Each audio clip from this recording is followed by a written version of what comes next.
Hello friends, मैं देवेंद्र हुड्डा आपका स्वागत करता हूं कैरियर ऑप्शंस में। जब बच्चा 11th क्लास में होता है तो वो कुछ सब्जेक्ट चुनता है। वो सब्जेक्ट अपना करियर ऑप्शंस देखते हुए चुनता है।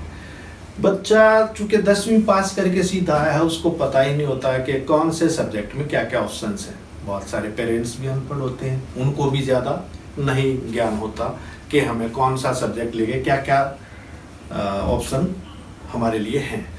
आजकल हमारे देश में बस कुछ गिने चुने फील्ड है जिसके बारे में लोगों को ज्ञान है। इंजीनियरिंग, डॉक्टर्स, फलां धकड़, इनके बारे में ज़्यादा सब्जेक्ट्स के बारे में नहीं पता है। तो आज हम आपसे बात करेंगे सोशियोलॉजी के बारे में। सोशियोलॉजी यानी कि सोशियोस प्लस लोगोस, यानी कि सोशियोस मीन्स सोसाइटी और लोगोस मीन्स स्टडी, यानी कि समाज का अध्ययन जो है वो सोशियोलॉजी कहलाता है। अगर हम इस लाइन में अपना करियर ऑप्शन चुनते हैं, क्या क्या हो सकते हैं, आज हम उसके बारे में आपसे बात करेंगे। तो आइए चलते हैं। गाइडेंस काउंसलर, सबसे पहली जो ऑप्शन है वो है गाइडेंस काउंसलर। आजकल हर स्कूल में एक काउंसलर नियुक्त किया जा रहा है जो बच्चों को उनके करियर के बारे में गाइड करता है। उनको बताता है कि आप 10वीं के बाद 11th में आए हैं तो आपने क्या सब्जेक्ट चुनने हैं, आपकी पसंद नापसंद, उसके आधार पर वो उनको सब्जेक्ट की सलाह देते हैं और जिसके बाद वो अपना वो सब्जेक्ट चुन लेते हैं और उस फील्ड में अपना करियर बना लेते हैं। तो गाइडेंस काउंसलर के लिए ग्रेजुएशन क्वालिफिकेशन होती है। प्रॉब्लम सॉल्विंग इसके अंदर अगर स्किल है, जो गाइड काउंसलर है अगर उसको प्रॉब्लम सॉल्विंग करनी आती है, वो प्रॉब्लम को समझ लेता है और बच्चे की सॉल्व कर देता है, तो एक अच्छा गाइडेंस काउंसलर हो सकता है। दूसरा इसमें है ह्यूमन रिसोर्स रिप्रेजेंटेटिव, मानव संसाधन रिप्रेजेंटेटिव। इसमें भी ग्रेजुएशन के आधार पर ही आप जॉब पा सकते हैं। डिसीजन मेकिंग यानी कि आपको निर्णय लेने की क्षमता आपके अंदर अच्छी है तो आप एक अच्छे ह्यूमन रिसोर्स रिप्रेजेंटेटिव हैं। तीसरी ऑप्शन है इसमें लॉयर यानी कि वकील। समझते हैं ना, वकील के लिए जरूरी क्वालिफिकेशन होती है LLB, लेकिन अगर उसने सोशियोलॉजी साथ में पढ़ा हुआ है, आपको पता है ना, जब सोशियोलॉजी में आप प्रोजेक्ट बनाते हैं तो प्रोजेक्ट में आप एक समस्या चुनते हैं, उस समस्या को क्रिएट कैसे हुई, क्या उसके समाधान है, इसके लिए हम उसके डाटा कलेक्ट करते हैं, फिर हम उनको सारणीबद्ध करते हैं और उसके आधार पर हम अपना कोई ना कोई निष्कर्ष निकाल लेते हैं। तो एक अच्छा लॉयर वो है जो समस्या को अच्छे से समझ ले और उसके पास अगर उसमें क्रिटिकल थिंकिंग यानी औरों से अलग सोचने की क्षमता है तो एक अच्छा वकील हो सकता है। और आपको पता है जितना अच्छा वकील उतनी ज़्यादा आमदनी। अगर वो अच्छा वकील है, PhD कर लेता है, अगर वो सोशियोलॉजी में और LLB है, तो बड़ी बड़ी कंपनियां उसको बहुत ज़्यादा तनख्वाह दे रही हैं आज की डेट में, क्योंकि उन कंपनीज के जो झगड़े हैं उनको वो निपटा ले। अगर वो क्रिटिकल थिंकिंग के द्वारा उनको अच्छे से निपटा ले तो कंपनी की सारी सरदर्दी खत्म हो जाती है, इसलिए कंपनी उनको अच्छी तनख्वाह दे रही है। और अगर आप खुद भी वो प्रैक्टिस करना चाहे तो उसकी अगर अलग सोच है तो वो अपने केस को जज के सामने अच्छे से पेश कर सकता है और अपने क्लाइंट के लिए अच्छा डिसीजन लेके आएगा, तो ज़रूरी बात है कि क्लाइंट उसको ज़्यादा पेमेंट भी दे सकता है। चौथी है मैनेजमेंट कंसल्टेंट। आपको पता है आजकल MNCs का ज़माना है, एक जगह लाखों हजारों आदमी काम कर रहे हैं। इतनी बड़ी मैन पावर को संभालना और हर एक से ज़्यादा और अच्छा काम लेना, ये एक चुनौती है मैनेजमेंट के सामने। तो कंसल्टेंट उनको ये सलाह दे सकता है या देता है कि वो कैसे उन लोगों से अच्छे से काम ले सकते हैं। इसमें केवल ग्रेजुएशन, अगर मास्टर्स है तो और ज़्यादा बेटर है, उसकी पे ज़्यादा हो जाती है, लेकिन ग्रेजुएशन लेवल पर ही एंट्री हो जाती है और वो प्रॉब्लम समझ लेता है और उनको सॉल्व करना उसको आता है, तो वो एक अच्छा मैनेजमेंट कंसल्टेंट हो सकता है। मार्केट रिसर्च एनालिस्ट, आपको पता है ना, रोज नए नए प्रोडक्ट आ रहे हैं। एक मान लीजिए एक साबुन ही है, 10 तरह के साबुन मार्केट में है, सबको ज़्यादा से ज़्यादा साबुन बेचने हैं, अपने ज़्यादा कौन बेच सकता है। उस जगह जहाँ पर आपने प्लांट लगाया है वहाँ की रिक्वायरमेंट क्या है, अगर उसमें कम्युनिकेशन स्किल है बंदे में, वो लोगों से बात करके वहाँ की रिक्वायरमेंट निकाल के कंपनी को बता दे कि ये रिक्वायरमेंट और कंपनी उसके अकॉर्डिंग अगर अपना प्रोडक्ट बनाती है तो जरूरी बात हो ज़्यादा बेच सकती है। तो जो है मार्केट रिसर्च एनालिस्ट जो है वो कंपनी को मार्केट का रुझान बता देता है, जो कंपनी अपना उस रुझान के अकॉर्डिंग प्रोडक्ट बनाकर अपना कमाई ज़्यादा कर सकती है। मीडिया प्लानर, आपको पता ना आजकल नए नए चैनल आ रहे हैं, ढेर सारे चैनल आ गए हैं, radio channel, TV channel, YouTube channel, कितने सारे चैनल हैं जो अपनी बात को अच्छे से रख पाएगा, मीडिया में लोगों के सामने अच्छे से रख पाएगा अपनी बात को। देखो उसमें क्या होना चाहिए, कम्युनिकेशन स्किल। अगर उसकी कम्युनिकेशन स्किल अच्छी है तो वो, या इंटरप्रिटेशन उसकी अच्छी है, वो बातों को अच्छे से इंटरप्रेट कर लेता है, बातों को अच्छे से लोगों के सामने रख देता है और लोग उसको पसंद करने लग जाते हैं, तो उसको ज़्यादा सुनना पसंद करते हैं। आजकल आप देखते हो ना टीवी पे एंकर आते हैं, उन एंकर में जो अच्छे से बातें रख पाता है लोग उसको पसंद करने लग जाते हैं, और ज़रूरी बात है कि चैनल वाले फिर उसको ही ज़्यादा पेमेंट देना शुरू कर देंगे, तो अच्छा मीडिया प्लानर हो सकता है। पॉलिसी एनालिस्ट, सरकार या कंपनी, कोई भी कंपनी जब कोई पॉलिसी अडॉप्ट करती है, उसको लागू करना चाहती है, तो पहले देखना चाहती है कि इसके पॉजिटिव और नेगेटिव क्या क्या है। नेगेटिव इफेक्ट को कम से कम करना चाहेगी कंपनी भी, ताकि बाद में कोई झगड़े ना आए, या सरकार भी नहीं चाहेगी कि उसके कोई नेगेटिव इफेक्ट आए। उसके जितने ज़्यादा से ज़्यादा पॉजिटिव आएंगे लोग उससे खुश होंगे और वो पॉलिसी अच्छे से कामयाब भी हो सकती है। तो पॉलिसी एनालिस्ट जिसकी राइटिंग स्किल अच्छी है वो इसमें बहुत ज़्यादा कामयाब हो सकता है, और केवल ग्रेजुएशन आधार पर वो इस जॉब को चुन सकता है।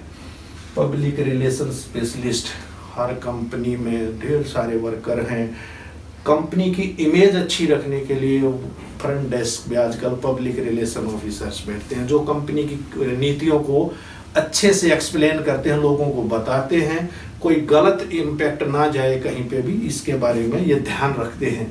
तो पब्लिक जो है रिलेशन स्पेशलिस्ट केवल ग्रेजुएशन होता है और इंटरपर्सनल स्किल अच्छी है तो वो इसमें एक अच्छा पब्लिक रिलेशन ऑफिसर हो सकता है। सोशल वर्कर, इसके लिए क्वालिफिकेशन है MSW, master in social work. Graduation के बाद ये डिप्लोमा होता है 2 साल का, जब सोशियोलॉजी में MA करने के बाद अगर आप कर लेते हैं तो और ज़्यादा बढ़िया है। इसके लिए हर यूनिवर्सिटी आजकल ये डिप्लोमा करवा रही है, दिल्ली यूनिवर्सिटी भी करवा रही है, Kurukshetra university, Maharshi Dayanand university, Meerut university, आपके आसपास की ढेर सारी यूनिवर्सिटी ये करवा रही हैं। Tata institute of social sciences Mumbai इसमें नंबर 1 पे है, अगर वहाँ से आप करते हैं तो बहुत अच्छी जॉब आपको मिल सकती है। सर्वे रिसर्चर या पोलस्टर, सर्वे रिसर्चर कि किसी जगह कोई सर्वे करना है, उस पे रिसर्च करनी है कि जो हम यहाँ पे मान लिया कोई एक चीज़ लगाना चाहते हैं, सरकार कोई एक प्लांट लगाना चाहती है, तो पहले उस जगह का सर्वे किया जाता है। अगर वो सर्वे करने वाले अच्छे लोग होते हैं तो वो अच्छी सर्वे की रिपोर्ट बना के देंगे, जिसके आधार पर कामयाबी निश्चित है। तो इसमें भी और जो सर्वे है वो ग्रुप में किए जाते हैं, तो उसके अंदर ग्रुप में काम करने की क्षमता होनी चाहिए, उसकी जो ना ग्रुप में काम करने की आदत होनी चाहिए, ताकि वो ग्रुप से अच्छे से काम ले सके। तो सर्वे रिसर्चर की ये एक अच्छी जॉब हो सकती है। ये मैंने आपको MNC या गवर्नमेंट जॉब्स बताई हैं, लेकिन एक मेरी तरह आप स्कूल टीचर बनना चाहते हैं तो स्कूल टीचर भी बन सकते हैं। अगर आप MA सोशियोलॉजी करके BEd कर लेते हैं और आपकी कम्युनिकेशन स्किल अच्छी है, आप पढ़ाने में इंटरेस्टेड हैं, तो आप स्कूल टीचर बन सकते हैं। MA और BEd के बाद आप कोई भी कंपटीशन एग्जाम लड़ेंगे और आप स्कूल टीचर बन सकते हैं। कॉलेज लेक्चरर, अगर आपने PhD कर ली या MA के बाद MPhil कर ली आपने और नेट क्वालिफाई कर लिया, तो आप कॉलेज में लेक्चरर बन सकते हैं। जैसे स्कूल का टीचर होता है, ऐसे कॉलेज का लेक्चरर होता है, जो बड़े बच्चों को पढ़ाता है, तो बड़े को पढ़ाएगा, ऑब्वियसली बड़ी पे ले रहा हो। सिविल सर्विस एडमिनिस्ट्रेटर, IAS, सुना आपने? IAS आज हमारे देश की सबसे बड़ी जॉब है IAS, और बहुत सारे नए एस्पिरेंट, जो नए बच्चे हैं जो IAS बनना चाहते हैं, वो इस सब्जेक्ट को ले रहे हैं, क्योंकि ये इंटरेस्टिंग है और आसान है, क्योंकि जो बातें हम समाज में रोज देखते हैं वही बातें इसमें हैं और हम उनको इजीली सीख सकते हैं। तो ग्रेजुएशन अगर क्रिटिकल थिंकिंग है आपकी तो आप सिविल सर्विस एडमिनिस्ट्रेटर बन सकते हैं। चौथा है आपका लेबर ऑफिसर। हर कंपनी में लेबर ऑफिसर होता है, लेबर वेलफेयर ऑफिसर, यानी कि लेबर और यानी मजदूर और मैनेजमेंट के बीच में कड़ी का काम करता है, ताकि मजदूरों में कोई झगड़ा ना हो या मजदूरों के मैनेजमेंट से कोई टकराव ना हो, उनको निपटाने के लिए लेबर वेलफेयर ऑफिसर होते हैं। और ये एमए यानी कि मास्टर्स करके और एलएलबी है तो बहुत ही बेहतर है। प्रॉब्लम सॉल्विंग यानी उसके अंदर ये स्किल होनी चाहिए कि वो लोगों की प्रॉब्लम को समझे और उसको सॉल्व कर सके, ताकि कंपनी को कोई दिक्कत ना हो, इसलिए ये बहुत इसकी जरूरत है। बिहेवियर हेल्थ स्पेशलिस्ट, जैसे डॉक्टर हमारी शरीर की मेडिकल हेल्थ ठीक रखता है, साइकोलॉजिस्ट हमारे दिमाग की ठीक रखता है, ऐसे ही फिजिकल ट्रेनर होता है वो हमारे शरीर को फिट रखता है। ये है बिहेवियर हेल्थ स्पेशलिस्ट। समाज में हमारा व्यवहार कैसा होना चाहिए, आजकल आप देखते हैं ना समाज में बहुत टकराव बढ़े हुए हैं, केवल हमारे बिहेवियर के कारण ही हम टकरा रहे हैं। अगर हम बिहेवियर सुधार लें तो टकराव खत्म हो जाते हैं। तो ऐसे जो है ये बिहेवियर हेल्थ स्पेशलिस्ट की एक जॉब होती है, जो समाज में लोगों को बिहेवियर करना सिखाता है। तो इस तरह से आप बिहेवियर हेल्थ कर सकते हैं, और इसके लिए जो है आपको ग्रेजुएट होना ही काफ़ी होता है। अगर आप ग्रेजुएट हैं तो आप बिहेवियर हेल्थ, और आप जो है एनालिटिकल अप्रोच आपकी हो कि आप उन चीज़ों को एनालाइज कर सकते हैं कि ये प्रॉब्लम क्यों आई है इसके अंदर और इस प्रॉब्लम को मैं कैसे सॉल्व कर सकता हूं, तो वो बन सकता है। इसमें एक चीज़ मैं छोड़ गया हूं जो एक और हो सकता है। आजकल आप देख रहे हो परिवार बहुत टूट रहे हैं, फैमिली काउंसलिंग सेंटर खोले हुए हैं, सरकार ने भी खोले हुए हैं, एनजीओज ने चलाए हुए हैं। तो फैमिली काउंसलिंग सेंटर में जो काउंसलर होता है वो भी सोशियोलॉजी से ही एमए होना चाहिए, ये क्वालिफिकेशन उसके अंदर है, और उसमें भी क्या प्रॉब्लम सॉल्विंग उसकी अप्रोच होनी चाहिए।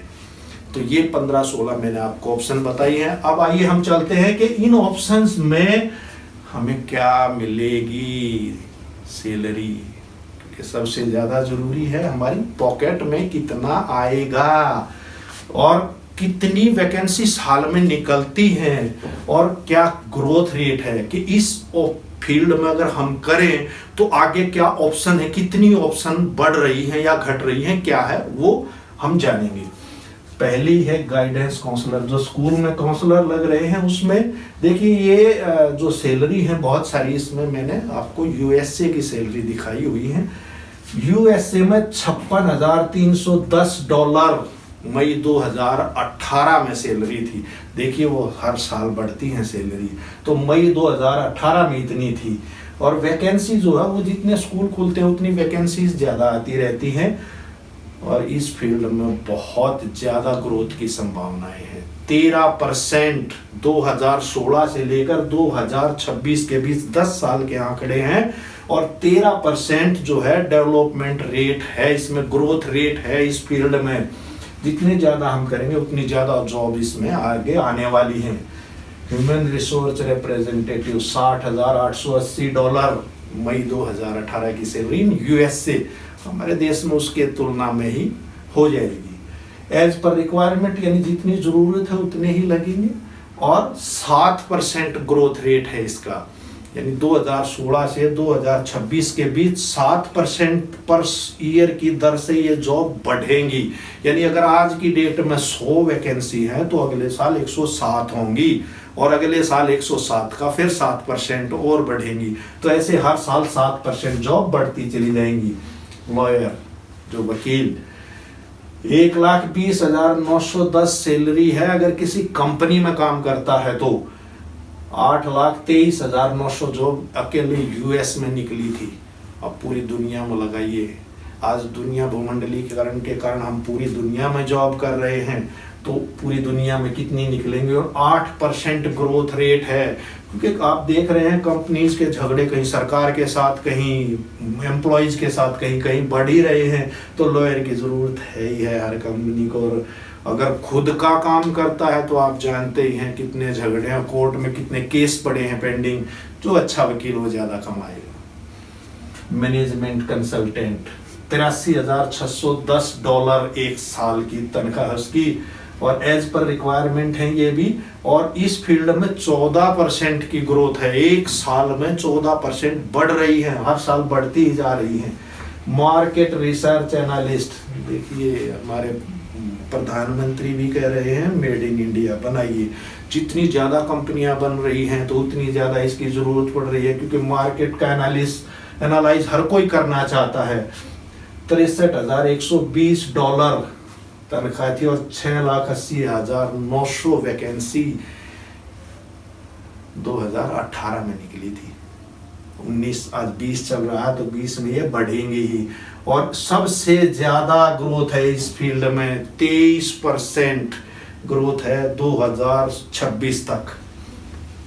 मीडिया प्लानर $49,345, और एज पर रिक्वायरमेंट जितने ज्यादा चैनल आएंगे जितने ज्यादा मीडिया प्लानर की जरूरत पड़ेगी। और 4% इसमें भी ग्रोथ रेट है, यानी कोई फील्ड ऐसा नहीं है सोशियोलॉजी का जिसमें ग्रोथ रेट नेगेटिव हो, सब में पॉजिटिव ही है। Policy analyst $57,025। ये जो पे मैं दिखा रहा हूँ ये पे एंट्री लेवल की है, जितना सीनियर होगा उतनी तनख्वाह बढ़ती चली जाएगी। 3% इसमें जो है साल में बढ़ रही है जॉब। पब्लिक रिलेशन स्पेशलिस्ट $60,000 एक साल की तनख्वाह, और 2,70,000 वैकेंसी निकली 2018 में केवल, और 9% इसमें भी बढ़ोतरी है, हर साल 9% बढ़ती ही जाएंगी। सोशल वर्कर $49,470 स्टार्टिंग, सोचिए आगे कहाँ जाएंगे। 7,07,400 वैकेंसी 2018 में निकली। अब देखिए पूरी दुनिया में कितनी वैकेंसी हो गई होंगी। और 16% ग्रोथ रेट है सोशल वर्कर का। आजकल सोशल वर्कर की बहुत ज़्यादा डिमांड है, हर कंपनी को सोशल वर्क करना पड़ता है, उनको एक अलग से डिपार्टमेंट बनाना पड़ता है, कुछ कमाई का हिस्सा वहाँ यूज करना पड़ता है, उसके लिए उनको सोशल वर्कर चाहिए ही चाहिए। तो इस फील्ड में बढ़ोतरी ही बढ़ोतरी है। सर्वे रिसर्चर या पोलेस्टर्स $57,700 और 12,600 वैकेंसी 2018 में निकली। 2% इसका भी ग्रोथ रेट है हर साल। स्कूल टीचर, ये मैं तनख्वाह आपको दिल्ली की बता रहा हूँ। एक स्कूल टीचर जो MA BEd करके लेक्चरर, स्कूल लेक्चरर लगेगा, वो मिनिमम 80,000 रुपये पर मंथ की सैलरी लेगा। हमारे इंडिया के हिसाब से 80,000, और वर्ल्ड के हिसाब से चलेंगे तो बहुत ज़्यादा हो जाएगी। जितने जिस डिपार्टमेंट में जरूर जितने सब्जेक्ट ज़्यादा लेते हैं बच्चे, उतने ज़्यादा सेक्शन होते हैं, उतनी ज़्यादा टीचर की वैकेंसी होती है। हर स्टेट में वैकेंसी होती हैं तो वो रिक्वायरमेंट के अनुसार बढ़ती है। और स्कूल टीचर, चूँकि देखिए जनसंख्या हमारी बढ़ती जा रही है तो बच्चे भी ज़्यादा हैं, ऑब्वियसली ये ज़्यादा बढ़ेंगी तो 10% वैकेंसी हर साल बढ़ती जा रही है। कॉलेज लेक्चरर, अगर कॉलेज लेक्चरर शुरू में ज्वाइन करता है तो कम से कम 1.5 लाख रुपए पर मंथ उसकी तनख्वाह होती है। और जितने ज़्यादा कॉलेज खुलेंगे उतनी ज़्यादा उसको जो है वैकेंसी होंगी। तो 2% रेट इसमें भी बढ़ रहा है, क्योंकि हायर एजुकेशन में कम बच्चे जाते हैं, ग्रेजुएशन तक तो बहुत हैं, लेकिन उसके बाद कुछ कम हो जाते हैं क्योंकि वो अपने जॉब वगैरह या काम धंधे में लग जाते हैं, इसलिए इसमें रेट औरों की बजाय थोड़ा सा कम है। Civil service administrator IAS 2 lakh रुपए स्टार्टिंग, और रुतबा अलग, पावर वो तो है ही है। जितनी रिक्वायरमेंट होती है सरकार की उतनी वैकेंसी निकलती है, और 5% हर साल बढ़ ही रहे हैं। आप देखो ना, जितनी जनसंख्या बढ़ रही है, डिस्ट्रिक्ट बढ़ रहे हैं तो डिस्ट्रिक्ट में अधिकारियों की डिमांड बढ़ रही है, डिपार्टमेंट नए नए बढ़ रहे हैं, अधिकारी चाहिए, तो ये एडमिनिस्ट्रेटिव जो IAS है उनकी वैकेंसी बढ़ती ही जाएंगी। लेबर ऑफिसर कम से कम 80,000 रुपये पर मंथ स्टार्टिंग है इसमें भी। हमारे देश में, दूसरे देशों में तो बहुत ज़्यादा है। एज पर रिक्वायरमेंट है, जितनी फैक्ट्री ज़्यादा लगेंगी उतनी ज़्यादा लेबर ऑफिसर्स की ज़रूरत पड़ेगी। और 5% इसका भी ग्रोथ रेट है, हर साल बढ़ते ही जाएंगे। बिहेवियर हेल्थ स्पेशलिस्ट 1 लाख रुपए पर मंथ पे होती है। और अगर अपना है तो जितना काम करेगा उतना ज़्यादा कमा सकता है, रिक्वायरमेंट के अनुसार है। और 4% इसमें भी बढ़ोतरी रेट है। एक जो मैंने और बताया था फैमिली काउंसलिंग सेंटर, जहाँ पर एनजीओ और गवर्नमेंट के जो फैमिली काउंसलिंग सेंटर है, परिवार परामर्श के अंदर, उनमें काउंसलर होता है और उसकी तनख्वाह भी लगभग 80,000 पर मंथ होती है। और जितना पुराना होता जाता है उतनी उसकी तनख्वाह बढ़ती चली जाती है। और आप देख ही रहे हैं कि समाज में झगड़े बढ़ते ही जा रहे हैं, तलाक केस ये बढ़ते ही जा रहे हैं, संबंध टूट रहे हैं। जितने विवाह विच्छेद ज़्यादा होंगे उतनी ज़्यादा ज़रूरत पड़ रही है, क्योंकि लोगों को समझाने का काम करते हैं वो कि संबंध ना तोड़े जाएं। तो उनकी रिक्वायरमेंट ज़्यादा बढ़ रही है, तो उसमें भी बढ़ेगी ही बढ़ेगी। तो ये था हमारा ऑप्शन, किस किस सब्जेक्ट, इस सब्जेक्ट को लेके क्या क्या ऑप्शन हमारी मोटी हैं। इसके अलावा भी और ढेर सारी ऑप्शन हैं। एक अच्छे नागरिक तो आप बन सकते हैं। समाज में जितने अच्छे नागरिक होंगे उतनी आपकी रिस्पेक्ट ज़्यादा होगी। अब मैं आपको बताऊंगा जो फेमस पीपल हैं दुनिया के जिन्होंने सोशियोलॉजी पढ़ी है। मिशेल ओबामा जानते हैं ना, बराक ओबामा की पत्नी, अमेरिका के पूर्व राष्ट्रपति बराक ओबामा की पत्नी। प्रेसिडेंट रोनाल्ड रीगन, अमेरिका के पूर्व राष्ट्रपति रोनाल्ड रीगन ने भी सोशियोलॉजी पढ़ी है। कार्ल पेन, इनका पहले जो पैदाइशी नाम था कार्ल पेन सुरेश मोदी था। और ये कार्ल पेन जो है वहाँ के एक बहुत बड़े स्टार हैं अमेरिका के, उन्होंने भी सोशियोलॉजी पढ़ी है। मार्टिन लूथर किंग जानते हैं ना आप, क्रांतिकारी हुए हैं, बहुत शांति दूत, इनको नोबेल पुरस्कार भी मिला मार्टिन लूथर किंग को। इनको विदेश का महात्मा गांधी कहा जाता है, इन्होंने भी सोशियोलॉजी पढ़ी है। मैक्सिम वाटर्स और इजेडॉन ने भी पढ़ी है। मैं भारत की बात करूं तो डीपी मुखर्जी, एमएन श्रीनिवासन, जिसके बारे में आपने 11th क्लास में पढ़ा भी है, ये सोशियोलॉजिस्ट है हमारे देश के। AR देसाई, GS घुरिये, जिन्होंने सोशियोलॉजी शुरू की हमारे देश में, जो सबसे पहले सोशियोलॉजिस्ट माने जाते हैं, गोविंद सदाशिव घुरिये, इन सब ने सोशियोलॉजी पढ़ी है। और मैं आपको एक IAS का नाम बताता हूँ, अनु दहिया, जिन्होंने 2018 में 2nd पोजीशन ओवरऑल इंडिया प्राप्त की थी सोशियोलॉजी सब्जेक्ट लेके। तो देखिए सोशियोलॉजी के कितने सब स्कोप है। मेरे ख्याल से आपको मेरी बात समझ में आई होंगी और आपको ये ऑप्शंस बहुत अच्छी लगी होंगी। अगर आपका कोई क्वेश्चन है तो आप मुझे मेरे पर्सनल नंबर पर या मुझे व्हाट्सएप करके अपनी क्वेरी का जवाब ले सकते हैं। Thank you.